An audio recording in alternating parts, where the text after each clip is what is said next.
हर कोई यही चाहता है कि क्रूज़ लाइन पे नौकरी मिल जाए और सैलरी होनी चाहिए लाखों में। सच है। और जब आप क्रूज़ लाइन पे ज्वाइन करते हो तो सैलरी आपकी लाखों में ही होती है। एंट्री लेवल पे भी कम से कम 60, 70, 80 हज़ार आपको आराम से मिल जाते हैं और ख़र्चा नहीं होता है। लेकिन आज हम इस वीडियो में बात करेंगे कि क्रूज़ लाइन पे सबसे ज़्यादा सैलरी किस पोजीशन पे होती है और किस डिपार्टमेंट में होती है। सो वीडियो को लास्ट तक ज़रूर देखना। देखो, जब आप क्रूज़ लाइन ज्वाइन करते हो, क्रूज़ लाइन पे बहुत सारे डिपार्टमेंट्स हैं।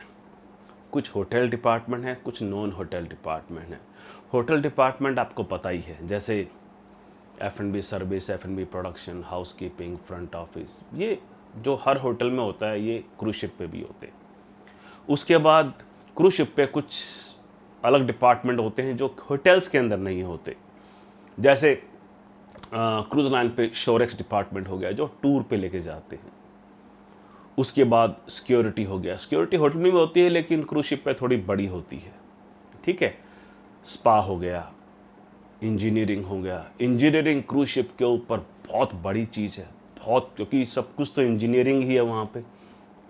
इतना बड़ा, जहाँ पे 4-4, 5-5 हज़ार गेस्ट होते हैं, 2-2 हज़ार क्रू मेंबर होते हैं।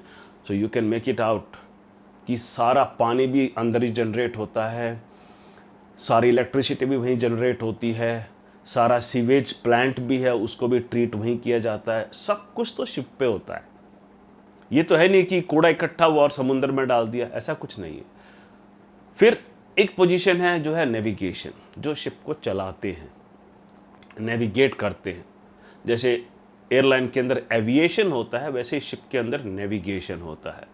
जैसे आपने मर्चेंट नेवी का नाम सुना होगा, मर्चेंट नेवी के अंदर भी लोग कुछ कैडेट में जाते हैं, कुछ जाते हैं इंजीनियर साइड में, वैसे ही क्रूज शिप पे होता है। More of like same thing. Cruise ship क्या थोड़ा एक बड़ा है और एडवांस है, मॉडर्नाइज है, हाई टेक है, ये सब चीज़ें हैं। और हर डिपार्टमेंट में एक एंट्री लेवल पोजीशन होती है और एक टॉप पोजीशन होती है। ठीक है। एग्जाम्पल लेते हैं, जैसे F&B service, food and beverage service, उसके अंदर एंट्री लेवल पोजीशन होगी वेटर या असिस्टेंट वेटर। अगर आप टॉप में जाओगे तो रेस्टोरेंट मैनेजर, अगर उसके ऊपर चले गए तो assistant F&B manager, F&B manager, right. So हम बात कर रहे हैं कि सबसे ज़्यादा सैलरी किसकी है। बड़ा ऑब्वियस, जो F&B मैनेजर होगा उसकी हाईएस्ट सैलरी होगी उस डिपार्टमेंट के अंदर। लेकिन यहाँ पे एक कैच है, कई बार ये सिचुएशन भी होती है कि आप एक वेटर हो but you are so good in your job, और शिप के ऊपर टिप्स हर कोई गेस्ट देता है, हर कोई गेस्ट टिप जरूर देके जाता है। और कुछ ऐसे क्रूज लाइन हैं जो मैंने खुद देखी हैं जहाँ पे एक वेटर महीने की तनख्वाह F&B मैनेजर से भी ज़्यादा कमा लेता है, because of tip, because of his style, because of his hospitality, because of his service. लेकिन वो एक फिक्स नहीं है। हम बात कर रहे हैं इस वीडियो में फिक्स सैलरी की।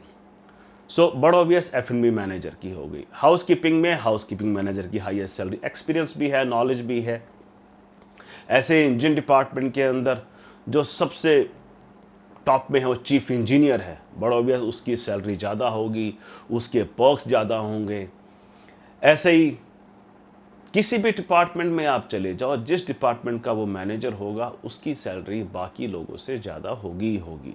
और उस लेवल तक पहुंचने में 1 या 2 साल नहीं लगते, कई बार 20-20 साल लग जाते हैं। और बहुत सारे डिपार्टमेंट, बहुत सारे इंडस्ट्री एक्सपीरियंस आपको होना चाहिए वहाँ तक पहुँचने में। लेकिन मुश्किल कुछ नहीं है, एवरीथिंग इज़ पॉसिबल।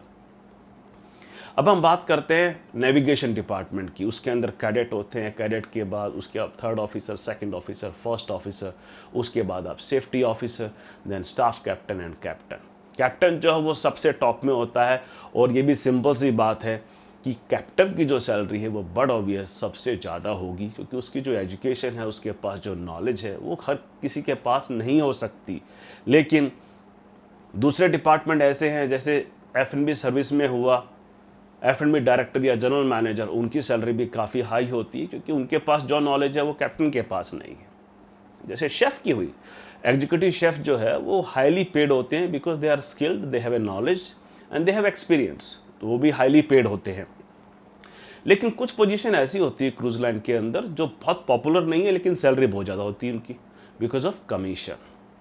अब कमीशन, जैसे क्रूज कंसल्टेंट हुआ, ये वो लोग हैं जो शिप के ऊपर आपको फ्यूचर क्रूज सेल करते हैं। जैसे आप क्रूज करने गए, अब आपको आगे कोई क्रूज खरीदना है, तो आप शिप के ऊपर क्रूज कंसल्टेंट के पास जाओगे, या ट्रैवल कंसल्टेंट हुआ कि मुझे 2 क्रूज और लेने हैं उस महीने में, वहाँ, तो आपको अच्छा वाला डिस्काउंट दे देगा। उसके टारगेट होते हैं, अगर उसने अपना टारगेट अचीव कर लिया तो उसको कमीशन मिलता है बहुत मोटा, कि इसने 1, 1.5, 2 मिलियन डॉलर की रेवेन्यू जनरेट की है शिप के ऊपर होते हुए, तो इतना परसेंटेज इसका है। ऐसे ही आर्ट ऑक्शनियर हैं, जो पेंटिंग वगैरह शिप के ऊपर ऑक्शन होती है, उसके अंदर भी उनका बहुत मोटा कमीशन होता है जब वो सेल करते हैं। तो जहाँ भी कोई प्रोडक्ट कोई भी सेल कर रहा है, उसके ऊपर कमीशन होता ही है। सर्विस के ऊपर कमीशन नहीं होता, सर्विस के ऊपर सर्विस चार्ज होता है, जो भी मोस्टली क्रू को नहीं मिलता, सिर्फ टिप्स मिलती है। शॉप्स के ऊपर, ज्वेलरी शॉप्स होती है, वॉच स्पेशलिस्ट होते हैं, उनका भी बहुत मोटा कमीशन होता है। अगर वो हाई रेवेन्यू करते हैं, so they make hell of money. So I hope ये सब सुन के आपको समझ में आ गया होगा कि वो कौन सी पोजीशन है जो इतना पैसा कमा लेती है। मैं बात कर रहा हूँ 8-8, 10-10 लाख महीने के। अगर आपको अब भी कोई क्वेश्चन है, प्लीज़ कमेंट सेक्शन में ज़रूर कमेंट डालिए, and I will give every single answer of your comment. Thank you so much for watching. See you next time.